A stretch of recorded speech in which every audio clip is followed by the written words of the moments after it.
2022년 12월 28일 오전 11시부터 민주평화통일자문위원회 동남아 서부협의회 미얀마 지회는 양곤 롯데호텔 사파이어 볼룸에서 2022년 통일간연회를 개최하였습니다. 이번 행사에는 동북아공동체 문화재단 이양우 상임대표가 미얀마를 방문하여 대전환기시대와 우리의 통일전략이라는 주제로 강연을 하였습니다. 이양우 대표는 통일문화연구원 유라시아 센터장과 한국외교협회 이사, 전 주우크라이나 대사를 지냈으며 한국에서 유라시아 전문가로 활동하고 있습니다. 미얀마 한인사회 단체장들과 미얀마 거주 한인들뿐만 아니라 한국어를 배운 현지 미얀마 국민들도 참석하였습니다.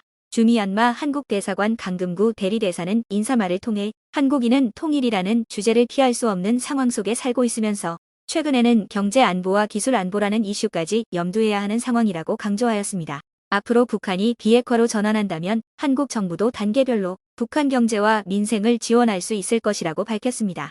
이번 행사를 통해 한국인으로서 통일 국가를 후손들에게 물려줄 수 있는 방안을 고민하는 시간이 되길 바란다고 밝혔습니다. 민주평통 김춘섭 지회장은 통일간연회는 해외 거주 한인들이 한반도 통일 방향을 생각해보고 애국심을 고취하기 위한 자리라고 강조를 하였습니다. 2022년 12월 20일 평화 공공외교 추진을 위한 특별위원회를 통일 공공외교 추진을 위한 특별위원회로 변경하고 2030 부산 세계 박람회 유치 지원을 하고 있다고 활동 소식을 공유하였습니다. 미얀마 한인회 이병수 회장은 좋은 강연을 마련해준 민주평통에 감사의 인사를 전하고 미얀마 지회에서 진행한 취약계층 및 다문화 가정 지원, 한글학교 장학금 지원 등에 대해 높은 평가를 하였습니다. 인사말에 이어 진행된 강연에서는 이양우 대표는 유라시아 대륙에서 우크라이나와 한반도 지정학적 중요성을 설명하고 전략적 방향성에 대해 의견을 제시하였습니다. 우크라이나 전쟁이 한국에 미치는 영향에 대해 방산 분야와 원전, LNG 수요 증가로 인해 한국의 무역 수요 증대를 기대하는 효과가 있을 것으로 전망하였습니다.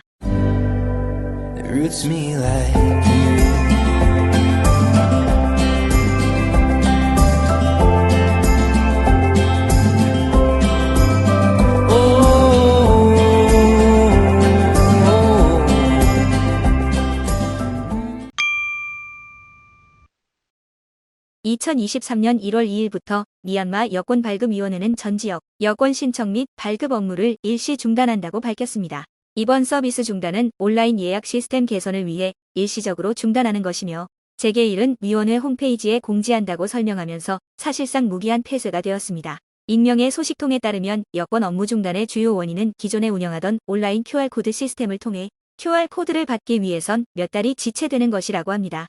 2022년 12월 5일부터 여권 신청 온라인 예약 시스템은 종료가 되었지만 이미 QR코드 받은 사람들만 서비스를 시행할 것이라고 공지하였으나 여권 사무소 자체가 문을 닫아버리면서 이마저도 무용지물이 되어버렸습니다.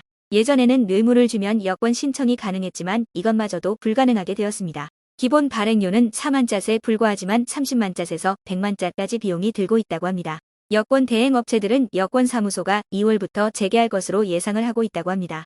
정치 분석가들은 여권 사무소 업무 중단으로 인해 해외 취업을 원하는 많은 젊은이들이 어려움에 직면하고 있다고 지적하였습니다. 일부 전문가들은 미얀마 전역에서 해외 취업을 원하는 젊은이들의 기회를 막아버린다면 현 정권에 대한 거부감은 더 생기고 저항 세력 쪽으로 가도록 만들게 되는 결과만 초래할 것이라고 설명하며 가능한 빨리 업무를 재개해야 할 것이라고 밝혔습니다. 일부 지역 여권 사무소에서는 2주간 업무를 중단한다고 발표하기도 하였으며 지난 1월 5일에는 태국에 있는 치앙마이 미얀마 영사관에서도 잠정적으로 여권 발급을 중단한다고 공지하였습니다.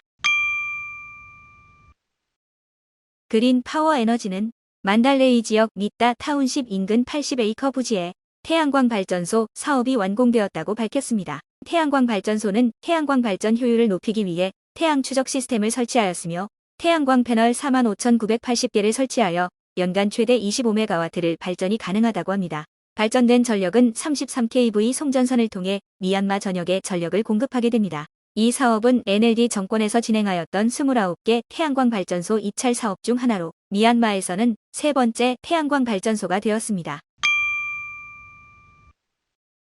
2022년 12월 30일 디지털 결제 서비스 업체인 트루머니는 12월 16일부터 AGD 은행과 송금 서비스 파트너십을 종료하고 미얀마 에이펙스뱅크와 새롭게 송금 서비스 파트너십을 계약 체결하였다고 밝혔습니다. 2015년 태국 업체 트루머니는 AGD 은행과 송금 서비스 파트너십을 체결하여 미얀마에서 송금 서비스를 제공하고 있었으나 투그룹이 국제 금융 제재를 받기 시작하면서 미얀마 중앙은행의 허가 후 미얀마 에이펙스뱅크와 새롭게 파트너십을 체결하게 되었습니다. 트루머니는 송금 인출 공과금 결제 외에도 미얀마 에이펙스 뱅크 전자지갑 거래도 연계하여 금융 서비스를 제공하게 됩니다. 2022년 2월에는 AGD은행은 국제적인 신용카드 결제 서비스 회사인 비자 인터내셔널과도 파트너십이 끊기면서 국제 금융 서비스 제공에 어려움을 겪고 있습니다. 2023년 1월 4일 제75주년 독립기념일을 기념하여 국가관리위원회는 미얀마 전역 교도소에서 총 7,012명의 재소자를 특별사면 조치하였습니다. 국가관리위원회 공보팀은 테러, 부정부패, 무기, 살인, 강간 혐의로 구금된 재소자들을 제외하고 미얀마 전역의 수감자 중 6분의 1이 특별사면되었다고 밝혔습니다. 양곤 지역 인세인 교도소는 외국인 14명을 포함하여 총 1,400명이 특별사면되었다고 합니다. 네피도 교도소 5곳에서는 총 95명이 특별사면되었다고 합니다. 만달레이 지역 야메틴 교도소는 274명이 특별사면되었으며 정치범 52명이 포함되었다고 합니다. 바고 지역 PA 교도소는 90명이 특별사면되었으며 정치범 19명이 포함되었다고 합니다. 석방된 주요 인물을 보면 전 종교문화부 장관과 전 양곤 지역 사회부 장관, 작가 겸 양곤 시의원, 작가 겸 전 NLD당 공보팀 책임자 등이 특별사면되었다고 합니다. 국가관리위원회 공보팀은 네피도 테트콘 타운십에서 개최한 네피도 독립기념일 행사에서 폭탄 공격을 준비하고 있던 남성 3명을 체포하고 무기를 압수하였다고 밝혔습니다. 공보팀 발표에 따르면 용의자는 2023년 1월 1일 독립기념일에 맞춰 폭탄 공격을 계획하고 테트콘 국민방위군 대원과 연락을 해오고 있었다고 합니다. 2022년 9월 샨주 남부 페콘 타운십에서 테트콘 국민방위군 대원에게 폭발물 교육을 받기도 하였다고 합니다. 체포 당시에는 권총과 총알 6발, 수제지뢰 10개가 적발되었다고 합니다. 2023년 1월 3일 라카인주 딴뜨웨 타운십과 따웅업 타운십에서 USDP 정당은 유엔 안보리 결의안을 반대하는 시위를 하였다고 합니다. 시위대는 유엔 안보리 결의안을 규탄하며 미얀마 스스로 이 문제를 해결할 수 있다고 주장하였습니다. 국민통합정부와 국민방위군은 민간인, 승려, 공무원에 대한 폭력을 중단할 것을 촉구하는 현수막을 들고 있었습니다. USDP에서는 지역 주민들이 참여를 하였다고 하였으나 주민들은 이에 대해 일축하였습니다. 지역 주민들은 시위 개최 여부도 몰랐으며 지나가다가 본 주민들만 있었다고 주장하였습니다. 2022년 12월 21일 유엔 안보리에서는 미얀마에 대한 결의안 채택을 하면서 즉각적인 폭력 중단, 아세안 지도자 회의에서 나온 5가지 요구안 이행, 정치범 석방, 인도적 지원 제공을 공식적으로 요구하였습니다.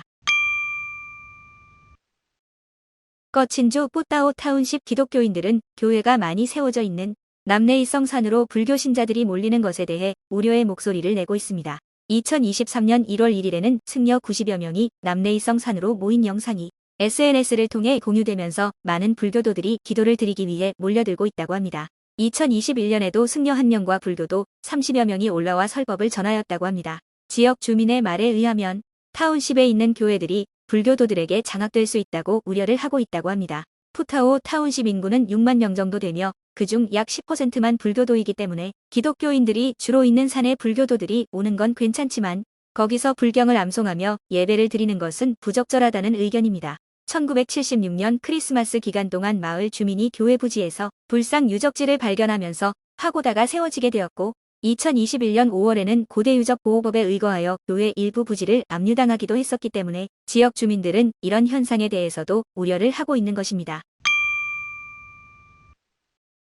미나웅 흘라잉 위원장은 신년사 발표를 하면서 2023년 예정된 미얀마 재선거를 강행할 것이라고 밝혔지만 아직까지 정확한 날짜를 공개하지 않았습니다. 신년사 내용에 따르면 현재 유권자 목록 데이터베이스를 구축하는 게 우선순위라고 합니다. 또한 미얀마 선거관리위원회와 정당이 비례대표제 시스템을 채택하기 위해 논의하고 있다고 설명하였습니다. 국가비상사태 이후 국가관리위원회는 첫 번째 공약 중 하나인 비례대표제 시스템 채택을 하기 위해 노력하고 있지만 아직까지 큰 성과를 보이지 못하고 있습니다.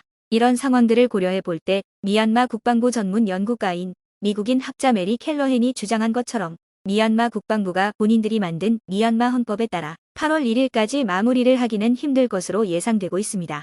미얀마 국영신문 보도에 따르면 국가관리위원회 이민인구부는 유권자 목록 업데이트를 위해 2023년 1월 9일부터 31일 사이 인구조사를 실시할 것이라고 밝혔습니다. 이에 대해 국민통합정부는 부정선거를 진행하기 위한 인구조사에 협조하지 않도록 국민들에게 촉구하기도 하였습니다. 국가관리위원회의 협박이 있을 경우 가짜 정보를 제공이라고 안내를 하면서 인구조사 기간 동안 움직임을 국민통합정부에 공유해 줄 것을 당부하였습니다.